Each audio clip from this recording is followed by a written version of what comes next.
Good morning बच्चों। मैं doctor Shipra Bhardwaj आप लोगों को ऑर्गेनिक केमिस्ट्री पढ़ा रही थी। इसमें हम लोग पॉलीन्यूक्लियर हाइड्रोकार्बन्स देख रहे थे। हमने सबसे सिंपलेस्ट मॉलिक्यूल का मेथड ऑफ सिंथेसिस, उसके बनाने की विधि देखी थी, नेफ्थलीन की। अब इसी में हम आगे चलेंगे। नेफ्थलीन की कुछ अभिक्रियाएं भी हमने देखी थी जो रिंग पर होती हैं, योगात्मक अभिक्रियाएं। अब क्योंकि बेंजीन रिंग है और हम आज बहुत अच्छे से जानते हैं कि ज़्यादातर बेंजीन रिंग पर इलेक्ट्रॉन्स नहीं अभिक्रियाएं होती हैं, प्रतिस्थापन होता है, क्योंकि बेंजीन अपने आप में बहुत स्थायी है और उसके अलावा उस बेंजीन रिंग के तल के ऊपर और नीचे इलेक्ट्रॉन का अभ्र होता है जो काफ़ी लूज़ होता है पाई बॉन्ड की वजह से। इसलिए वो इलेक्ट्रॉन्स आसानी से उपलब्ध होते हैं किसी भी क्रियात्मक समूह या किसी अन्य समूह के प्रहार के लिए। इसकी वजह से, इन इलेक्ट्रॉन्स की वजह से इस पर जो प्रहार करने वाला ग्रुप होता है वो इलेक्ट्रोफाइल होता है, अर्थात जिस पर कि इलेक्ट्रॉन्स की कमी हो, तो E+ का प्रहार आसानी से हो सकता है। तो ज़्यादातर जो नेफ्थलीन की अभिक्रियाएं हैं वो इलेक्ट्रॉन्स नहीं प्रतिस्थापन अभिक्रियाएं होती है। यदि हम नेफ्थलीन में कार्बन के नंबरिंग करें, जैसा कि हम IUPAC में कार्बन को नंबर देते हैं, तो हम इस तरह से इसकी नंबरिंग करते हैं 1 2 3 4, और इसके बाद हम दूसरी रिंग पर जाकर के 5 6 7 8, और यदि हमें इससे आगे नंबरिंग करनी पड़े तो ये हमारा 9th और ये हमारा 10th कार्बन होता है। इस तरह से इसकी नंबरिंग की जाती है। अब जो परिस्थितियां हैं इन कार्बन की, वो ये बताती हैं कि ये कार्बन, जो 4 यहाँ पर कार्बन हैं, ये बिल्कुल सिमिलर परिस्थिति में है, इसलिए इन्हें हम अल्फा कार्बन कहते हैं। इसके अलावा अन्य जो 4 कार्बन हैं वो समान परिस्थिति में है, इसलिए इन्हें हम बीटा कार्बन कहते हैं। तो किसी भी समूह का प्रहार होने पर जो उत्पाद बनता है उसे हम अल्फा प्रोडक्ट या बीटा प्रोडक्ट कह सकते हैं। जो इलेक्ट्रॉन्स नहीं अभिक्रिया किसी बेंजीन नेफ्थलीन पर होती है, तो हम देख सकते हैं उसके प्रहार के पश्चात कई सारे अनुनादी संरचनाएं बनती हैं, जिसकी वजह से एक इलेक्ट्रॉन्स नहीं का प्रहार होने के पश्चात वो नेफ्थलीन का जो उत्पाद है वो स्थायित्व ग्रहण कर लेता है, अर्थात नेफ्थलीन के जो प्रोडक्ट्स हैं, दूसरे जो उसके कंपाउंड हैं, वो बहुत ही ज़्यादा स्थायी होते हैं। हम देखें यहाँ पर कि किस तरह से अनुनादी संरचनाएं बनती है।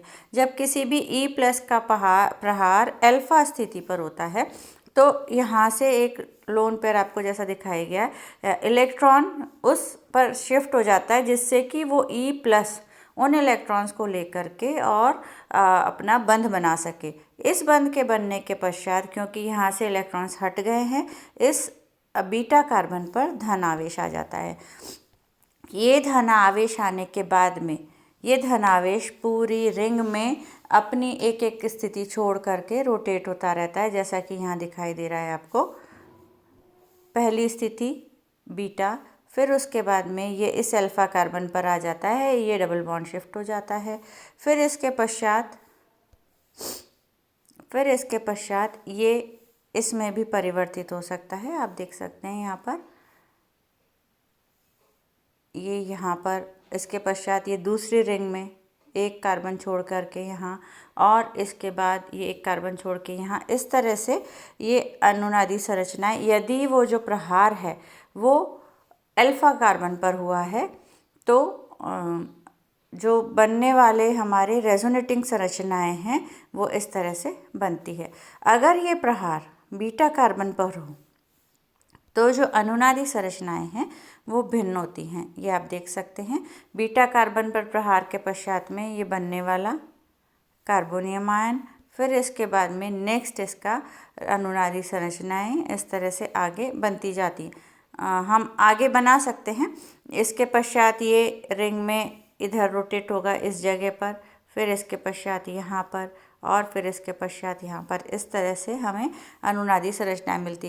कहने का तात्पर्य ये है कि जब किसी इलेक्ट्रोफाइल का प्रहार नेफ्थलीन पर होता है तो अल्फा स्थिति पर होता है, तो जो दूसरा समूह आने वाला है उसको ये दूसरा अगर समूह इलेक्ट्रोफाइल है तो उसका प्रहार, क्योंकि यहाँ पर ऑलरेडी इलेक्ट्रॉन्स की कमी हो गई है इस ई के प्रहार से, इसलिए आने वाला समूह अगर इलेक्ट्रोफाइल है तो इस स्थान पर आएगा, या फिर और दिखाई दे रहा है यहाँ पर आपको इस स्थान पर आएगा। इलेक्ट्रोफाइल यदि होगा तो बीटा स्थान पर अटैक करेगा। लेकिन यदि कोई न्यूक्लियोफाइल है तो उसका प्रहार जहाँ पर कि धनावेश आ रहा है वहीं पर होगा, कि हम देख सकते हैं। इसके अलावा अगर ये जो इलेक्ट्रोफाइल है इसका प्रहार बीटा स्थिति पर हुआ है तो ऐसे में दूसरा आने वाला इलेक्ट्रोफाइल जहाँ जहाँ पर धनावेश दिखाई दे रहा है उन स्थानों को छोड़कर अन्य स्थानों पर प्रहार करेगा। तो ये कहा जा सकता है कि जो E+ है उसके प्रहार के पश्चात आने वाला जो समूह है वो E+ है या Nu- है, अर्थात इलेक्ट्रोफाइल है या न्यूक्लियोफाइल है, उस पर निर्भर करता है कि उसका प्रहार दूसरे समूह का प्रहार कौन सी स्थिति पर होगा। ये यहाँ पर आपको दिखाई दे रहा होगा E+ के प्रहार के पश्चात एक H+ वापस निकल करके और ये हमारा कंपाउंड बन जाता है। तो यहाँ पर कुछ नियम दिए गए हैं कि यदि दूसरा प्रतिस्थापी भी उसी बेंजीन रिंग में जुड़े तो वो पहले से एक प्रतिस्थापी उपस्थित होता है। अगर पहले से एक प्रतिस्थापी रिंग में है तो जो दूसरा समूह है वो उसी रिंग में आकर के जुड़ेगा। यदि दूसरा प्रतिस्थापी दूसरी बेंजीन विलय में जुड़े जिससे कोई भी प्रतिस्थापी नहीं जुड़ा हो, और ये दो स्थितियां बन सकती हैं कि सेम रिंग में जुड़ जाए या दूसरे रिंग में जुड़ जाए। अब हम यहाँ पे देखते हैं जैसे क्लोरीनीकरण है तो हम देखते हैं मेजर प्रोडक्ट जो है हमारा अल्फा क्लोरो नेफ्थलीन होता है, जबकि 5% यहाँ पर बीटा क्लोरो नेफ्थलीन भी बनता है। अब ये निर्भर करता है कि हमने जो अभिकर्मक है वो क्या लिए हैं। अगर हम अभिकर्मक भिन्न लें तो उत्पाद भिन्न भी हो सकते हैं। अगर पहला समूह C1 पे जुड़ा हुआ है, ये भी एक नियम है नेफ्थलीन के लिए कि यदि पहला समूह C1 पे जुड़ा हुआ है तो आने वाला समूह C4 पर जुड़ता है। लेकिन यदि पहला समूह कार्बन 2 पर जुड़ा हुआ है तो आने वाला नया समूह कार्बन 1 पर जुड़ेगा। ये आप देख सकते हैं यहाँ पर क्लोरीनीकरण हमने देखा। इसके बाद में अगर हम H2Cl2 लेते हैं AlCl3 के प्रेजेंस में तो हमें सिर्फ 1 क्लोरो मिलता है, हमें बीटा या 2 क्लोरो प्रोडक्ट नहीं मिलता है। इसी तरह से अगर हम CCl4 की उपस्थिति में ब्रोमीनीकरण कराएं तो हमें अल्फा ब्रोमोनेफ्थलीन या 1 ब्रोमोनेफ्थलीन मिलता है। नाइट्रीकरण कराने पर जो नाइट्रीकारक मिक्सचर होता है दैट इज़ HNO3 H2SO4। तो अगर हम इसका नाइट्रीकरण कराते हैं तो हमें 95% 1 नाइट्रो और 5% 2 नाइट्रो प्रोडक्ट मिलता है। अब इसके पश्चात अगर दूसरा समूह प्रहार करे और हमें डायनाइट्रो उत्पाद चाहिए तो वो हमारा 1,5 या 1,8 परिस्थिति पर मिलता है। इसके पश्चात हम देखें सल्फोनीकरण की अभिक्रिया, जो डिपेंड करती है कि टेम्परेचर हमने कितना लिया है। यदि टेम्परेचर कम है तो अल्फ़ा या 1 सल्फोनिक एसिड मिलता है, लेकिन अगर हम टेम्परेचर बढ़ा देते हैं तो हमें 2 सल्फोनिक एसिड प्राप्त होता है। इसके पश्चात नेक्स्ट हम देखें Friedel craft reaction. Friedel craft अभिक्रिया क्या है? AlCl3 की प्रेजेंस में किसी मिथाइल क्लोराइड से अगर रिएक्शन कराई जाए तो जो मिथाइल समूह है वो रिंग में चला जाता है। इसे हम फ्रीडल क्राफ्ट अभिक्रिया कहते हैं। यहाँ पर आप देख सकते हैं AlCl3 की उपस्थिति में हमने ब्रोमोप्रोपेन की अभिक्रिया कराई है। तो आप देखें यहाँ पर ये पहले से उपस्थित नहीं है ये समूह, बेंजीन जो नेफ्थलीन जो समूह है उस पर हम अलग अलग तरह के रिएजेंट्स का प्रहार कराते हैं, जैसे CH3I और AlCl3 की प्रेजेंस में करा रहे हैं तो इस पर CH3 समूह आकर जुड़ेगा और मुख्य उत्पाद हमारा 1 मिथाइल नेफ्थलीन होगा और सेकेंडरी उत्पाद हमारा 2 होगा। लेकिन अगर ये अभिक्रिया हम इथाइल ब्रोमाइड से करा रहे हैं तो हमें सिर्फ 2 इथाइल नेफ्थलीन प्राप्त होता है। इसके अलावा अगर ये अभिक्रिया हमने ब्रोमोप्रोपेन से कराई है तो ये आइसो ग्रुप यहाँ पर आकर जुड़ता है।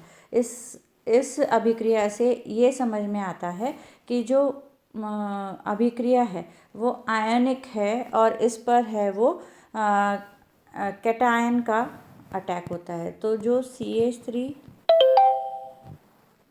CH2 CH2 और Br ये फर्स्ट स्टेप में आयन बनाता है, CH3 CH2 CH2 कैटायन और Br माइनस जो AlCl3 के द्वारा ले लिया जाता है। अब ये जो कैटायन बना है ये रेजोनेंस के द्वारा अधिक स्थायी कैटायन में बदल जाता है, अर्थात ये पॉजिटिव चार्ज यहाँ और यहाँ से हाइड्रोजन यहाँ चला जाता है, तो ये इसमें बदल जाता है और फिर इसके बाद इसका प्रहार होकर के आइसोप्रोपिल ग्रुप यहाँ पर जुड़ जाता है। चलिए इसके आगे नेक्स्ट हम देखते हैं एसाइलेशन अभिक्रिया, जिसमें कि हम मिथाइल एसाइल क्लोराइड से इसकी अभिक्रिया AlCl3 के प्रेजेंस में करते हैं। CH2 यहाँ पर सॉल्वेंट है, विलायक है, तो हमें मुख्य उत्पाद अल्फा और सेकेंडरी प्रोडक्ट हमें बीटा प्रोडक्ट एसिटिलीकरण के द्वारा प्राप्त होता है, इस पर एसिटाइलाइजेशन हो जाता है। ये आप देख सकते हैं विभिन्न अभिक्रियाएं अलग अलग रिएजेंट्स की उपस्थिति में। यहाँ पर हमने नाइट्रोबेंजीन सॉल्वेंट लिया है, यहाँ पर हमने कार्बन डाइसल्फाइड सॉल्वेंट लिया है, तो जो मुख्य उत्पाद है उसका प्रपोर्शन बदल जाता है। यहाँ पर मेनली यही मिलता है 3 पार्ट और 1 पार्ट ये, जबकि यहाँ पर 90% ये और 10% हमें बीटा उत्पाद मिलता है। क्लोरोमैथिलीकरण अभिक्रिया में भी हम देख सकते हैं, हम फॉस्फोरिक एसिड की उपस्थिति में इस अभिक्रिया को कराते हैं, तो HCl और CHO की उपस्थिति में यह अभिक्रिया होती है, तो हमें जो प्रोडक्ट है वो यहाँ पर क्लोरोमैथिल नेफ्थलीन अल्फा पर प्राप्त होता है। तो अधिकतर अभिक्रियाएं हम देखें, अगर हमें यहाँ पर अल्फा एसाइलेटेड प्रोडक्ट ज़्यादा बनाना है तो हमें कार्बन डाइसल्फाइड सॉल्वेंट लेना पड़ता है, और अगर हमें बीटा वाला प्रोडक्ट ज़्यादा बनाना है, बीटा एसाइलेटेड नेफ्थलीन, तो हमें नाइट्रोबेंजीन का सॉल्वेंट के रूप में प्रयोग करना होता है। ये विभिन्न अभिक्रियाएं हमने नेफ्थलीन की देखी, इसके आगे हम अपनी नेक्स्ट क्लास में और अभिक्रियाएं देखेंगे।